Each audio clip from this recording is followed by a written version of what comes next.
എല്ലാവർക്കും ചില്ലറ പഠനത്തിലേക്ക് സ്വാഗതം. ഇന്ന് നമ്മൾ പഠിക്കാൻ പോകുന്നത് എക്കോണമിയെക്കുറിച്ചും ടൈപ്സ് ഓഫ് എക്കോണമിയെക്കുറിച്ചുമാണ്. അതിൽ ആദ്യം തന്നെ എക്കോണമിയുടെ മീനിങ്ങും ഡെഫിനിഷനും നമുക്ക് നോക്കാം.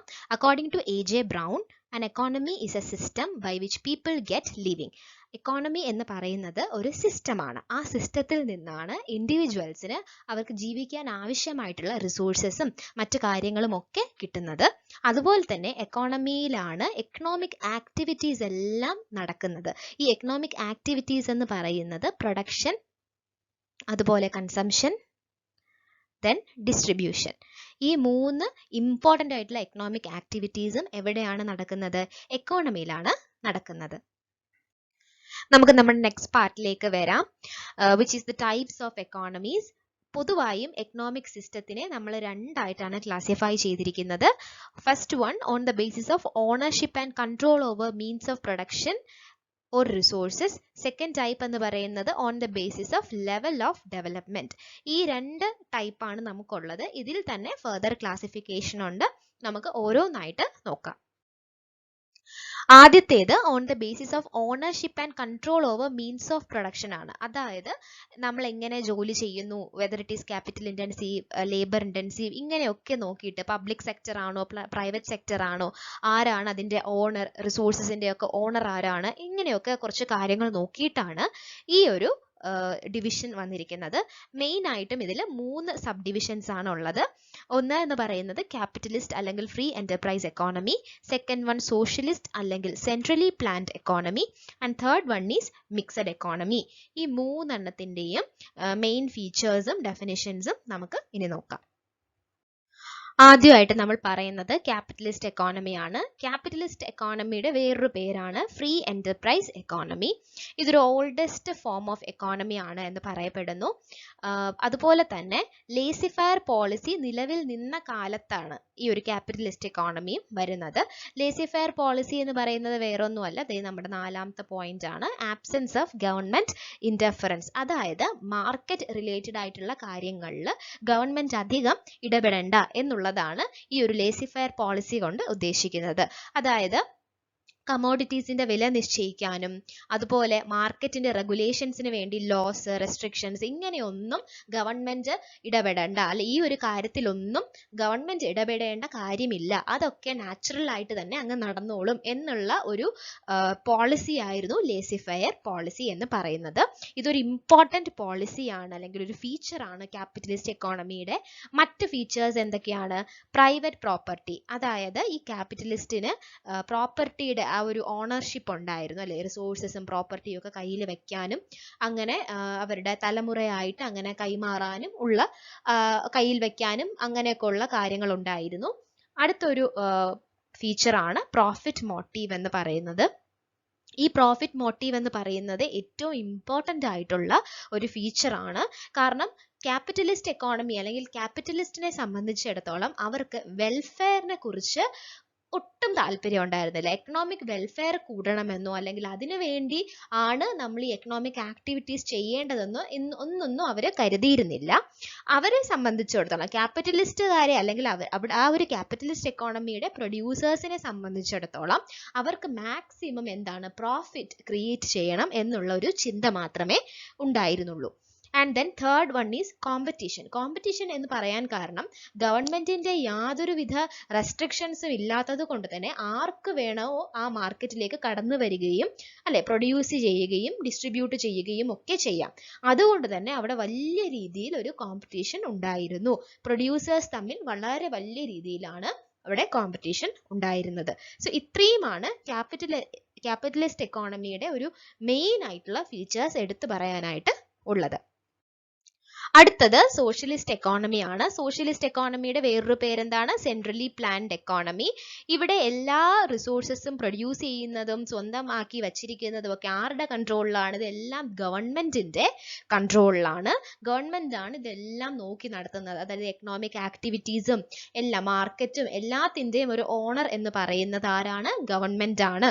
Okay, central planning authority takes the decision. ഒരു സെൻട്രൽ പ്ലാനിംഗ് അതോറിറ്റി ഉണ്ട്, അവരാണ് ഈ മാർക്കറ്റ് റിലേറ്റഡ് ആയിട്ടും സൊസൈറ്റി റിലേറ്റഡ് ആയിട്ടുമുള്ള എല്ലാ തീരുമാനങ്ങളും എടുക്കുന്നത്.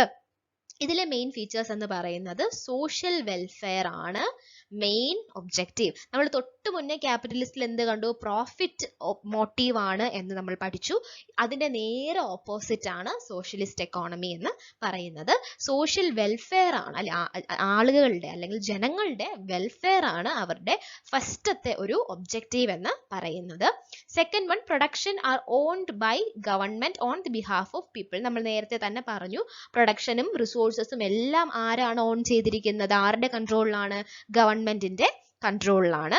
Third one, reduction in inequalities. ഇത് ഗവൺമെന്റിന്റെ ഒരു എന്താണ് എക്കോണമി ആയതുകൊണ്ട് തന്നെ, ഗവൺമെന്റ് ഓൺ ചെയ്യുന്ന ഒരു ടൈപ്പ് ഓഫ് എക്കോണമി ആയതുകൊണ്ട് തന്നെ അവിടെ ഇൻഇക്വാളിറ്റീസ് ഒക്കെ കുറവായിരിക്കും.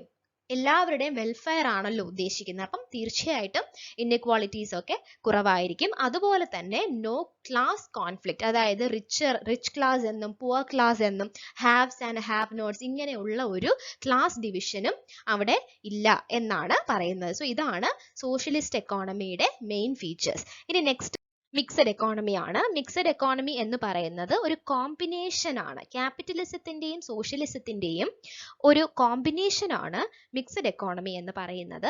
ഇതിന്റെ രണ്ടിന്റെയും ബെസ്റ്റ് ഫീച്ചേഴ്സ് വെച്ചിട്ട് നമ്മൾ ഉണ്ടാക്കിയ ഒരു എക്കോണമിയാണ് മിക്സഡ് എക്കോണമി. മിക്സഡ് എക്കോണമിയുടെ ഒരു എക്സാമ്പിൾ എന്ന് പറയുന്നത് ഇന്ത്യ തന്നെയാണ്. ഇതിന്റെ മെയിൻ ഫീച്ചേഴ്സ് എന്ന് പറയുന്നത് കോ existence of public and private sectors. ഇവിടെ പബ്ലിക് സെക്ടേഴ്സും പ്രൈവറ്റ് സെക്ടേഴ്സും ഒരുപോലെ കോ എക്സിസ്റ്റ് ചെയ്ത് പോകുന്നു. ചില മേഖലകൾ പബ്ലിക് മാത്രം, അതായത് ഗവൺമെന്റ് മാത്രമായിരിക്കും ഹാൻഡിൽ ചെയ്യുന്നത്. അതായത് ഈ എന്താ പറയുന്നത്, നമ്മുടെ ഡിഫൻസ് പോലെയുള്ള മേഖലകളൊക്കെ പബ്ലിക്, അതായത് ഗവൺമെന്റ് മാത്രമാണ് അത് കൈകാര്യം ചെയ്യുന്നത്. പക്ഷേ ഹെൽത്ത്, എഡ്യൂക്കേഷൻ ഇങ്ങനെയുള്ള മേഖലകളൊക്കെ പബ്ലിക്കും പ്രൈവറ്റ് പാർട്ട്ണർഷിപ്പും ഉണ്ട്. Then individual freedom, social welfare ആയതുകൊണ്ട് തന്നെ, ഒരു ഒബ്ജക്റ്റീവ് ആയതുകൊണ്ട് തന്നെ ഇൻഡിവിജ്വൽ ഫ്രീഡത്തിനും വളരെയധികം പ്രാധാന്യമുണ്ട്. എക്കണോമിക് പ്ലാനിങ് എന്ന് പറയുന്നത് വരുന്ന വർഷത്തേക്ക്, അല്ലെ വരും വർഷങ്ങളിൽ എങ്ങനെയൊക്കെ ഡെവലപ്മെന്റ് കൊണ്ടുവരാം അല്ലെങ്കിൽ എങ്ങനെയൊക്കെ ഗ്രോത്ത് കൂട്ടാം, ഇങ്ങനെയൊക്കെ ചർച്ച ചെയ്ത് കുറെ പദ്ധതികൾ എടുക്കുന്നതിനെയാണ് നമ്മൾ എക്കണോമിക് പ്ലാനിങ് എന്ന് പറയുന്നത്. ദെൻ പ്രൈസ് മെക്കാനിസം എങ്ങനെയാണ്, പ്രൈസസ് എങ്ങനെയാണ് ഫിക്സ് ചെയ്യുന്നത്, കമോഡിറ്റീസിനൊക്കെ മാർക്കറ്റിന്റെ റെഗുലേഷൻസ് ഇങ്ങനെയുള്ള കാര്യങ്ങളൊക്കെയാണ് പറയുന്നത്. അതുപോലെ തന്നെ ഗവൺമെന്റ് സബ്സിഡീസ് ഒക്കെ കൊടുക്കുന്നുണ്ട്. ടാർഗറ്റഡ് ആയിട്ടുള്ള ഗ്രൂപ്പിന് ഹെൽപ്പ് ചെയ്യാനായിട്ട് സബ്സിഡീസും ഗവൺമെന്റ് പ്രൊവൈഡ് ചെയ്യും. ദെൻ മാക്സിമം വെൽഫെയർ എന്ന് പറയുന്നത് എന്താണ്? അതൊരു ഒബ്ജക്റ്റീവ് ആണ് മെയിൻ ആയിട്ട്. അതുകൊണ്ടാണ് നമ്മളിവിടെ ഇൻഡിവിജ്വൽ ഫ്രീഡവും ഒക്കെ കൊടുക്കുന്നത്. വെൽഫെയർ മാക്സിമം ആക്കുക, ഇൻഇക്വാളിറ്റീസ് ഒക്കെ റെഡ്യൂസ് ചെയ്യുക, ഇങ്ങനെയുള്ള കുറെ ഒബ്ജക്റ്റീവ്സ് മിക്സഡ് എക്കോണമിക്ക് ഉണ്ട്. സോ ഇത്രയുമാണ് നമ്മുടെ ഓണർഷിപ്പിന്റെ ബേസിസിൽ വരുന്ന 3 ക്ലാസിഫിക്കേഷൻ. ഇനി നമുക്ക് അടുത്തത് നെക്സ്റ്റ് ലെവൽ ഓഫ് ഡെവലപ്മെന്റിന്റെ ഒരു ക്ലാസിഫിക്കേഷൻ ആണ് പഠിക്കാനുള്ളത്. Next types of economies on the basis of level of development ആണ്. അതായത് ഒരു എക്കോണമിയുടെ ഡെവലപ്മെന്റ് വെച്ചിട്ടുള്ള ക്ലാസിഫിക്കേഷൻ ആണിത്. മെയിൻ ആയിട്ട് 3 ആയിട്ടാണ് ക്ലാസിഫൈ ചെയ്തിരിക്കുന്നത്: developed economy, developing economy and under developed economy. ഇനി ഇതിന്റെ ഡീറ്റെയിൽസ് ആയിട്ട് നമുക്ക് നോക്കാം. അതിൽ ആദ്യത്തേത് ഡെവലപ്ഡ് എക്കോണമി ആണ്. ഡെവലപ്ഡ് എക്കോണമിയുടെ എക്സാമ്പിൾസ് നോക്കിക്കഴിഞ്ഞാൽ USA, ചൈന പോലുള്ള രാജ്യങ്ങളെ നമുക്ക് ഡെവലപ്ഡ് ആയിട്ട് കണക്കാക്കുന്നു. അതുകൊണ്ട് തന്നെ അവർക്ക് ഹയർ ആയിട്ടുള്ള ഒരു നാഷണൽ ഇൻകവും പെർ ക്യാപിറ്റ ഇൻകവും ഒക്കെ ഉണ്ട്. ഇതൊക്കെയാണ് ഡെവലപ്മെന്റ് നമ്മൾ മെഷർ ചെയ്യുന്ന ക്രൈറ്റീരിയ എന്ന് പറയുന്നത്. അതോടൊപ്പം തന്നെ സേവിങ്സും ഇൻവെസ്റ്റ്മെന്റിന്റെ ഒക്കെ റേറ്റ് വളരെ കൂടുതലാണ്. മറ്റ് ഫീച്ചേഴ്സ് എന്ന് പറയുന്നത് ഹ്യൂമൻ റിസോഴ്സ് ആണ്. അതായത് ഹൈലി എഡ്യൂക്കേറ്റഡ് ആയിട്ടും അഡ്വാൻസ്ഡ് ആയിട്ടുള്ള human resources, health and sanitation facilities, പിന്നീട് എന്താണ്, നല്ല മെഡിക്കൽ, അതായത് നേരത്തെ പറഞ്ഞു ഹെൽത്ത് ഫെസിലിറ്റീസ്, നല്ല അഡ്വാൻസ്ഡ് ആയിട്ടുള്ള എക്യുപ്മെന്റ്സും ട്രീറ്റ്മെന്റ്സും ഉള്ളത് കൊണ്ട് തന്നെ ലോ ഡെത്ത് റേറ്റും ലോ ഇൻഫന്റ് മോർട്ടാലിറ്റി റേറ്റും അവർക്ക് മെയിൻറ്റെയിൻ ചെയ്യാൻ സാധിക്കും. ഇൻഫന്റ് മോർട്ടാലിറ്റി റേറ്റ് എന്ന് പറയുന്നത് 1 വയസ്സിന് താഴെ പ്രായമുള്ള കുഞ്ഞുങ്ങളുടെ മരണമാണ്. ആ മരണസംഖ്യയും അവർക്ക് നല്ല ഹെൽത്ത് ഫെസിലിറ്റീസ് കാരണം കുറയ്ക്കാനായിട്ട് സാധിക്കും. ലോ ബർത്ത് റേറ്റ് എന്ന് പറയുന്നത് അവർ പുതിയ ബർത്ത് കൺട്രോളിംഗ് മെഷേഴ്സ് അഡോപ്റ്റ് ചെയ്യുന്നു എന്നതാണ്. പിന്നീട് അവരുടെ ഇൻഫ്രാസ്ട്രക്ചേഴ്സും വളരെ അഡ്വാൻസ്ഡ് ആയിട്ടുള്ളതാണ്. അതായത് അവരുടെ റോഡുകൾ, പാലങ്ങൾ, നമുക്കിപ്പം USA ഒക്കെ അല്ലെങ്കിൽ ആ ഒരു ചൈനയുടെ ഒക്കെ നമുക്ക് ആ ഒരു ഇൻഫ്രാസ്ട്രക്ചർ, അല്ലെ റോഡ് ഒക്കെ കാണുമ്പോൾ തന്നെ നമുക്ക് ആ ഒരു വ്യത്യാസം അറിയാം. Then strong financial and capital market, അതായത് വളരെ ഒരു സ്ട്രോങ് ആയിട്ടുള്ള ഫിനാൻഷ്യൽ ബാക്ക്ഗ്രൗണ്ട് ഉണ്ടവർക്ക്, അതുപോലെ തന്നെ അവരുടെ ക്യാപിറ്റൽ മാർക്കറ്റും വളരെ നല്ല അഡ്വാൻസ്ഡ് ആയിട്ട് നല്ല ഗ്രോത്ത് ഉള്ളതായിരിക്കും. സോ ഇത്രയുമാണ് ഡെവലപ്ഡ് എക്കോണമിയെ കുറിച്ച് പറയാനുള്ളത്. നെക്സ്റ്റ് നമുക്ക് ഡെവലപ്പിംഗ് എക്കോണമി ആണ്. ഡെവലപ്പിംഗ് എക്കോണമി എന്ന് പറയുന്നത് they are low on the ladder of development, അതായത് ഡെവലപ്മെന്റിന്റെ ആ ഒരു ഏണി അവരിങ്ങനെ കയറി വരുന്നതേ ഉള്ളൂ, കുറച്ച് പുറകിലോട്ടാണ്. ഒരു എക്സാമ്പിൾ പറയുകയാണെങ്കിൽ ഇന്ത്യ തന്നെയാണ് ഏറ്റവും വലിയ എക്സാമ്പിൾ ആയിട്ട് പറയുന്നത് ഡെവലപ്പിംഗ് കൺട്രിയുടെ. സോ മെയിൻ ഫീച്ചേഴ്സ് എന്ന് പറയുന്നത് പുവർ പെർ ക്യാപിറ്റ ഇൻകം, അതായത് പെർ ക്യാപിറ്റ ഇൻകം ഉണ്ട്, പക്ഷെ അഡ്വാൻസ്ഡ് കൺട്രീസ് അല്ലെങ്കിൽ ഡെവലപ്ഡ് കൺട്രീസിനെ വെച്ച് കമ്പയർ ചെയ്യുമ്പോൾ കുറവാണ്. പിന്നെ ക്യാപിറ്റൽ ഡെഫിഷ്യൻസി ഉണ്ട്, അതായത് സേവിങ്സിന്റെയും ഇൻവെസ്റ്റ്മെന്റ്സിന്റെയും കുറവുണ്ട്. Under utilised man power and natural resources, അതായത് നമ്മൾ ഉപയോഗിക്കാതെ ടെക്നോളജിയുടെ അഭാവം കാരണം നമുക്ക് ഉപയോഗിക്കാൻ പറ്റാതെ പോകുന്ന ഒരുപാട് നാച്ചുറൽ റിസോഴ്സസും മാൻ പവറും ഉണ്ട് എന്നാണ് പറയുന്നത്.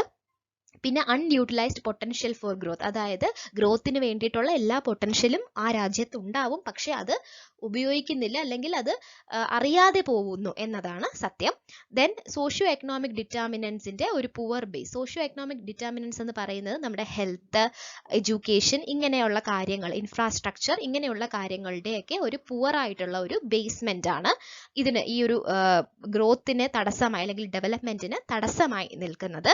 ലാസ്റ്റ് പോയിന്റ് ആണ് inefficient and traditional techniques of production. ഇത് വളരെ ഇമ്പോർട്ടന്റ് ആയിട്ടുള്ള ഒരു പോയിന്റ് ആണ്, കാരണം ഇൻഎഫിഷ്യന്റ് ആയിട്ടുള്ള അല്ലെങ്കിൽ ട്രഡീഷണൽ ആയിട്ടുള്ള ടെക്നിക്സ് ആണ് നമ്മൾ ഇപ്പോഴും കണ്ടിന്യൂ ചെയ്യുന്നതെങ്കിൽ സ്വാഭാവികമായിട്ടും ആ കൺട്രിയുടെ എന്ത് ചെയ്യുന്നു, ഔട്ട്പുട്ട് കുറയുന്നു.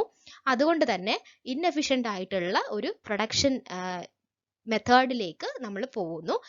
അഡ്വാൻസ്ഡ് കൺട്രീസിൽ നോക്കുകയാണെങ്കിൽ അവർ ടെക്നോളജിക്കലായിട്ട് വലിയ വലിയ മെഷീൻസും ടെക്നോളജിക്കൽ അഡ്വാൻസ്ഡ് ആയിട്ടുള്ള പ്രൊഡക്ഷൻ ടെക്നിക്സ് ആണ് അഡോപ്റ്റ് ചെയ്യുന്നത്. സോ ഇങ്ങനെയൊക്കെ ഉള്ള ഒരു പ്രശ്നങ്ങൾ കാരണമാണ് നമ്മുടെ ആ ഒരു ഡെവലപ്മെന്റ് നിന്നു പോകുന്നത്. സോ ഇതാണ് ഡെവലപ്പിംഗ് എക്കോണമിയെ കുറിച്ച് പറയാനുള്ളത്. അപ്പോൾ ഇന്നത്തെ വീഡിയോയിൽ നമ്മൾ എക്കോണമിയെക്കുറിച്ചും ടൈപ്സ് ഓഫ് എക്കോണമിയെക്കുറിച്ചുമാണ് പഠിച്ചത്.